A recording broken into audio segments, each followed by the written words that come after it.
começar agora um novo estudo. Esse novo estudo envolve o que nós vamos chamar de periféricos do computador. Ainda, claro, dentro dos conceitos básicos de microinformática, vamos estudar um pouco sobre esses periféricos. Um primeiro ponto a ser destacado quando nós estamos falando sobre os periféricos do computador é uma certa informação teórica.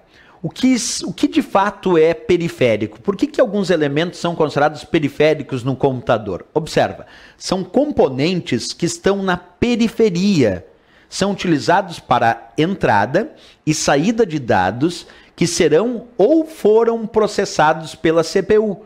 Portanto, o termo periférico vem da relação com a própria CPU.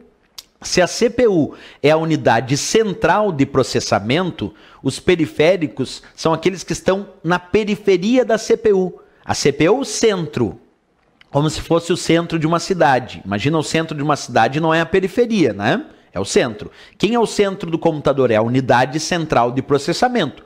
É a CPU, onde os dados são processados de forma centralizada. Mas essa CPU, assim como uma cidade precisa de bairros, a mesma coisa que a cidade se relaciona com a sua periferia, o centro da cidade se relaciona com a sua periferia. E a mesma coisa no computador, o centro, a unidade central de processamento, se relaciona com os seus periféricos. Existem periféricos que enviam dados para o centro, que enviam dados para a CPU processar. São os chamados periféricos de entrada. Existem periféricos que são de saída, que recebem dados que a CPU já processou.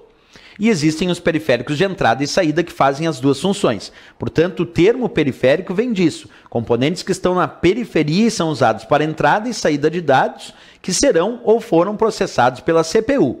E aí vem a famosa divisão que eu acabei de contar. Nós temos vários periféricos, como mouse, teclado, impressora.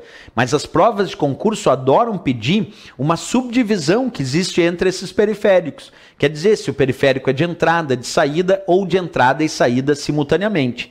Essa divisão ficou tão famosa nas provas de concurso que hoje em dia não se imagina alguém entrando numa prova de concurso sem saber essa história.